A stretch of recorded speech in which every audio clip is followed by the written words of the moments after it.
Welcome to Moonbase Alpha, the audacious can't say that word. The audacious SpaceX mission that's not just planting a flag, but forging humanity's foothold among the stars. In this video, we'll break down the groundbreaking steps from launch to lunar landing and explore what this leap means for our species. Endless resources, scientific breakthroughs, and the dream of becoming a multiplanetary civilization.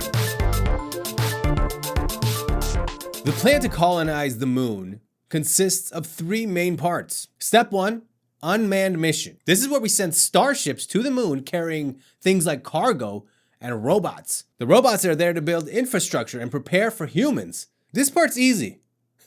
Just land some robots on the moon. Here's the thing. It's no different than landing humans on the moon. The only thing is, with robots, we have no fear. Because if they blow up, they blow up. Who cares? Stage 1 is the planning stage, the hopeful stage. It's exciting. It's in the near future. There's nothing better. We love the hope and the excitement more than we love the end result. One day we're going to have apartments on the moon, sky rises. There's going to be an Earth-facing window. And inside that window, there'll be a young girl laying on the couch with her feet up, scrolling through TikTok, claiming, "The moon's boring. I want to go back to California."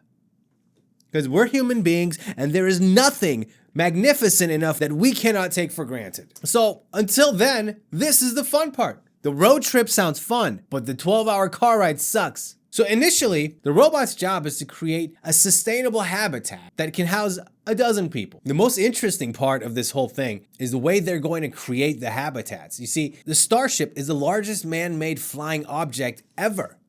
It's huge, so it makes a perfect living quarter. The fuel tanks are already vacuum rated. The plan is to take the fuel tanks and the Starship and lay them on their side. On some kind of airbag, I guess? Where are we gonna get all the air for the airbag? I don't know. Now we got plenty of supplies to build farms and power plants, storage, science places to do science. Oh God. So there are some challenges on being on the moon. You ever notice that the moon has all those craters?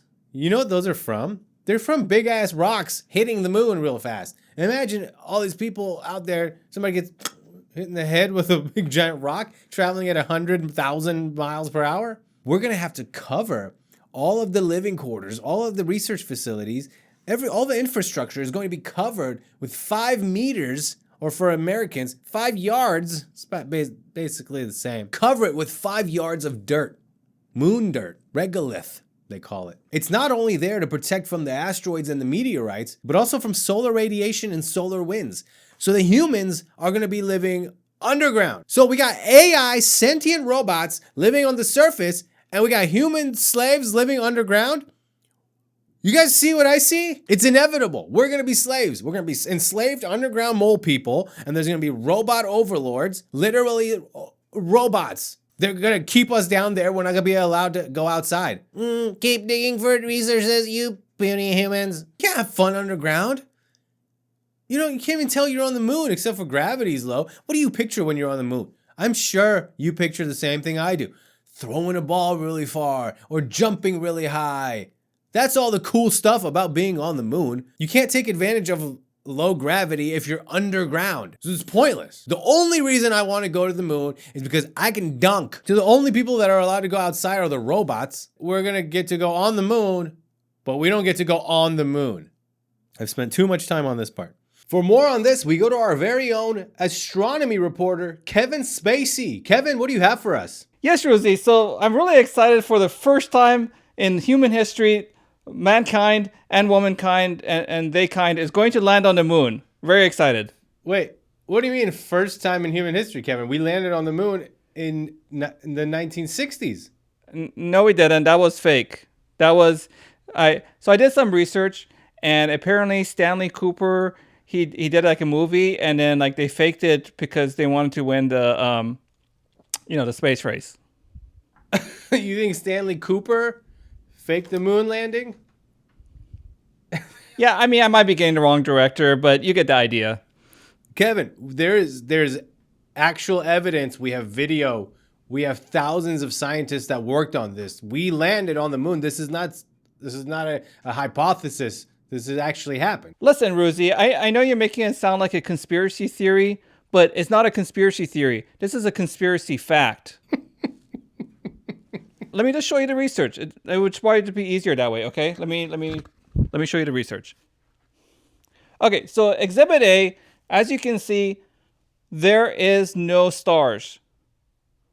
No stars at all. And so for proof, one time I went up on a mountain and it was really beautiful up there, but I could see a lot of stars. Like they were just all over the place.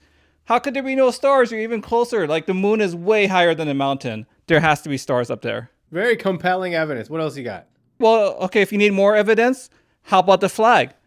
Here, this is image number 2. As you can see, the flag is waving. Rosie, there's no wind on the moon. I mean, maybe the astronomer farted or something, but there's no other wind besides that.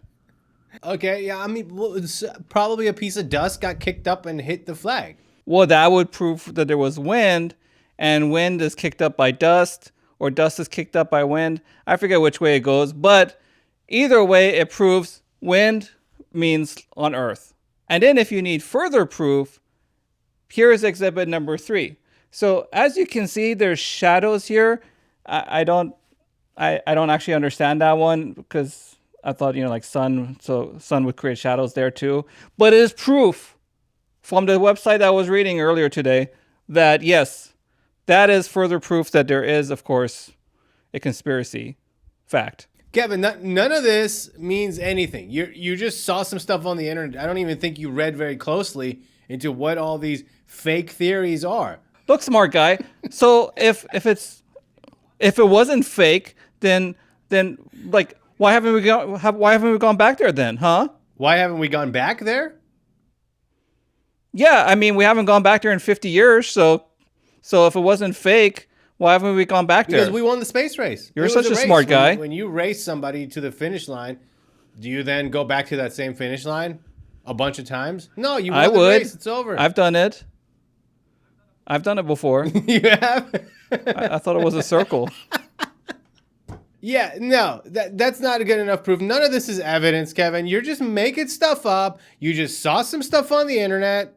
Hey, man, look, I went on my iPhone last night and I did like a 10x zoom up there. And you know what I didn't see? I didn't see an American flag up there. That's what I didn't see. So you can say all you want to say, but I know for a fact, conspiracy fact, that was fake. It was all fake. We didn't land on the moon. And I don't know what happened. So anyway, back to you.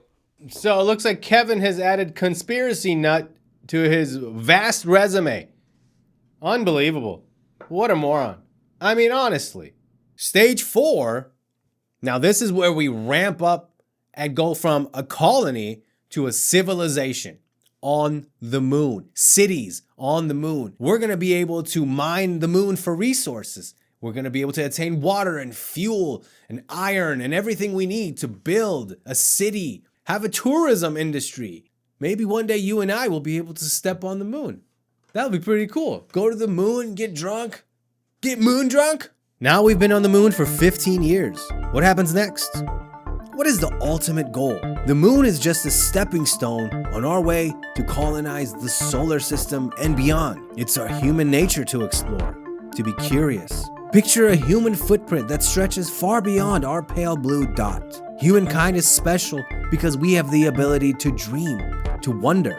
It's okay not to be content, to stay right where you are. The day we colonize the solar system will be the day that we no longer look at each other as black or white. It's no longer about what country you're from. It matters what planet you're from. We're from planet Earth. I dream of the day we set foot on another planet and we plant our flag and we say, we're from Earth, bitch. Take us to your leader. The moment we're an interplanetary species, we're just from Earth. Let's work together. Black or white, Asian, even the Jews. Let's all work together and become a multiplanetary species. Thank you for watching. I love you. And I'll catch you next time.